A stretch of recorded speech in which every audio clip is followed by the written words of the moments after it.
Hi viewers, welcome to Karan-Dees. இந்த வீடியோல fish bun எப்படி செய்யலாம்னு பார்க்கலாம். இது செய்யறதுக்கு தேவையான பொருட்கள் 2 கப் மைதா, 50 கிராம் பட்டர், 3/4 கப் பால், உப்பு. நீங்க salted butter யூஸ் பண்றதா இருந்தா உப்பு ஸ்கிப் பண்ணிரலாம். அப்புறம் ஒரு முட்டை, 2 table spoon sugar, 1 table spoon east. இதுதான் இது செய்ய தேவையான பொருட்கள். அடுத்ததா பால் எடுத்துக்கோங்க. பாலோட சுகர், ஈஸ்ட் இது ரெண்டையும் சேர்த்து நல்லா மிக்ஸ் பண்ணி எடுத்துக்கோங்க. மிக்ஸ் பண்ணி எடுத்ததுக்கப்புறமா இதை நல்லா மூடி வச்சுருங்க. அப்போ தான் ஈஸ்ட் ஆக்டிவேட் ஆகும். ஒரு 2 மினிட்ஸ்க்கு மூடி வச்சுருங்க. அடுத்ததாக ஒரு பவுலில் மைதாவை போட்டுக்கலாம். அதுக்கப்புறமா உப்பு கொஞ்சம், அதுக்கப்புறமா நம்ம எடுத்திருக்க முட்டை இந்த மாதிரி மிக்ஸ் பண்ணி விட்டுட்டு அதையும் இந்த மாவோடு சேர்த்துக்கலாம். அடுத்ததாக சுகர் 1 டேபிள் ஸ்பூன் ஆட் பண்ணிக்கிறேன். எல்லாம் சேர்த்து நல்லா மிக்ஸ் பண்ணி விடுங்க.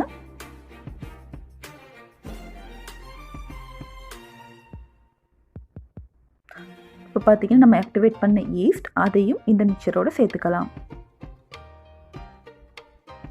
எல்லாம் சேர்த்து நல்லா ஒரு 2 மினிட்ஸ்க்கு நல்லா எல்லாத்தையும் சேர்த்து இந்த மாதிரி மிக்ஸ் பண்ணுங்கள். நல்லா கையாலேயே ஒரு 2 மினிட்ஸ்க்கு மிக்ஸ் பண்ணுங்கள். இந்த மாதிரி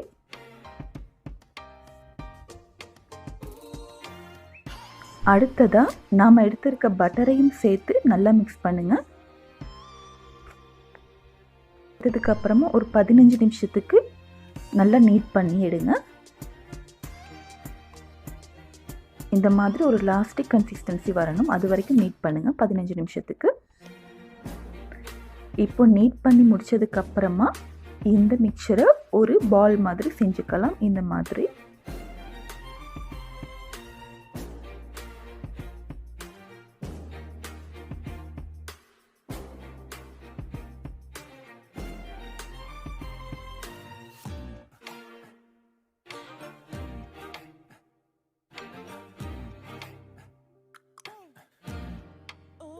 அடுத்ததாக இதை நல்லா மூடி வச்சிருங்க. ஒரு 1 ஹவருக்கு இந்த மிக்சர் வந்து டபுள் சைஸ் ஆகிற வரைக்கும். இப்போ நான் 1 ஹவருக்கு அப்புறம் இதை ஓப்பன் பண்ணியிருக்கேன். பார்த்தீங்கன்னா தெரியும் மாவோட அளவு டபுள் ஆகி இருக்குது. திரும்பவும் இதை ஒரு 2 நிமிஷத்துக்கு நீட் பண்ணிக்கோங்க.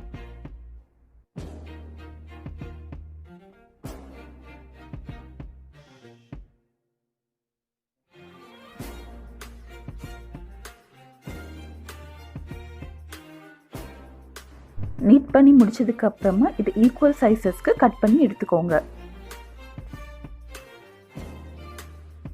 எடுத்ததுக்கு அப்புறமா இந்த மாதிரி பால் ஷேப்க்கு செஞ்சுக்கோங்க.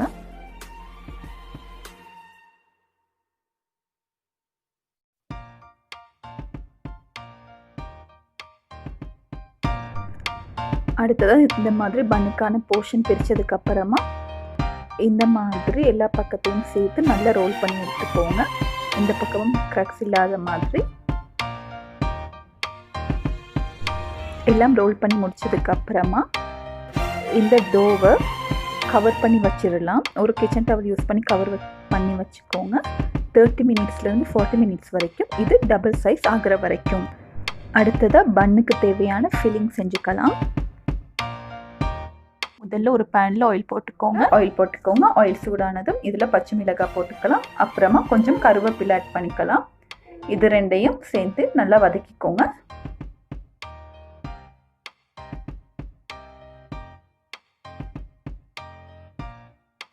அடுத்ததாக வெங்காயத்தையும் ஆட் பண்ணிவிட்டு அதையும் சேர்த்து 1 நிமிஷத்துக்கு வதக்கிக்கோங்க. அடுத்ததாக எல்லாத்தையும் நல்லா மிக்ஸ் பண்ணிவிட்டு இதோட உப்பு சேர்த்துக்கலாம்.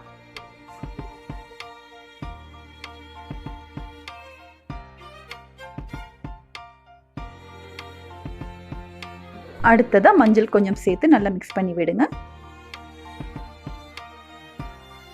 அடுத்ததாக கொஞ்சம் மிளகாத்தூள் சேர்த்துக்கிறேன்.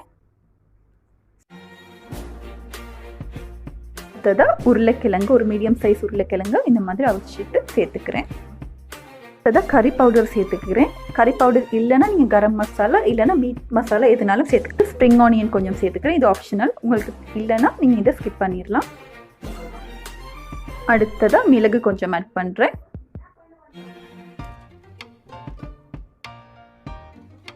அடுத்ததாக கொஞ்சம் சில்லி ஃப்ளேக்ஸும் ஆட் பண்ணிக்கிறேன். உங்களுக்கு காரம் கூட மாதிரி ஃபீல் பண்ணிங்கன்னா நீங்கள் இதை சேஞ்ச் பண்ணிக்கலாம். சில்லி ஃப்ளேக்ஸ் மிளகெல்லாம் ஸ்கிப் பண்ணிவிட்டு உங்களுக்கு ஏற்ற மாதிரி இதை மாற்றி இந்த ஃபீலிங்கை செஞ்சுக்கலாம். அடுத்ததாக இந்த மிக்ஸோட நான் டூனா சேர்த்துக்கிறேன். டூனா இல்லைன்னா நீங்கள் டின் ஃபிஷ் சேர்த்துக்கலாம். அதுவும் இல்லைன்னா எந்த முள் இல்லாதனாலும் நல்லா அவிச்சிட்டு இந்த மாதிரி சின்ன சின்ன பீசஸ் ஆக்கி சேர்த்துக்கலாம். அப்படி இல்லாமல் உங்களுக்கு வெஜிடபிள் விருப்பம்னா நீங்கள் டூனாவை ஸ்கிப் பண்ணிடலாம். இல்லைனா சிக்கன் கூட இந்த மாதிரி சேர்த்துக்கலாம். சேர்த்ததுக்கு அப்புறமா லைம் ஜூஸ் கொஞ்சம் ஆட் பண்ணிக்கோங்க. அப்போ தான் ஃபிஷ் ஸ்மெல் வராமல் இருக்கும்.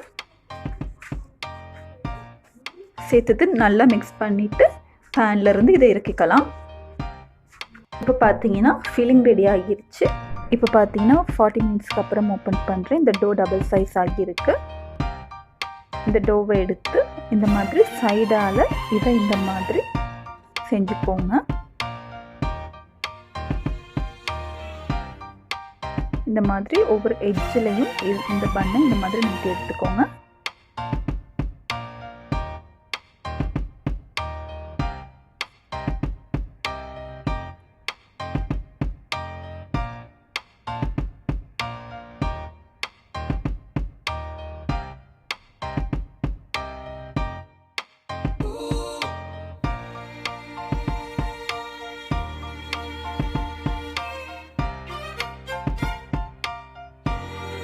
இந்த மாதிரி ஒரு நல்ல ரவுண்ட் ஷேப்பு செஞ்சதுக்கு அப்புறமா இதில் நாம் ஏற்கனவே செஞ்ச ஃபில்லிங்கை ஆட் பண்ணிக்கலாம். ஃபில்லிங் உங்களுக்கு விருப்பமான மாதிரி சூஸ் பண்ணிக்கலாம்.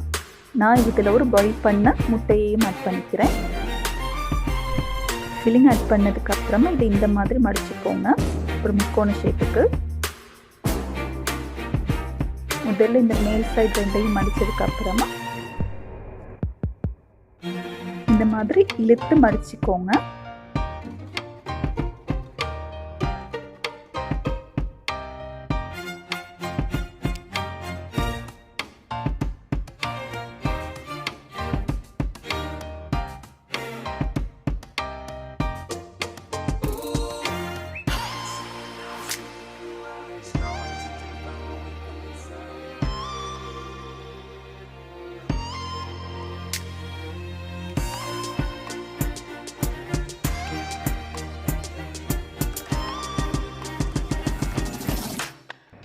பன்னெல்லாம் ரெடி பண்ணதுக்கு அப்புறமா இதை திரும்பவும் 30-40 நிமிஷம் வரைக்கும் டபுள் சைஸ் ஆகிற வரைக்கும் இந்த மாதிரி கிச்சன் டவலில் கவர் பண்ணி வச்சிடலாம்.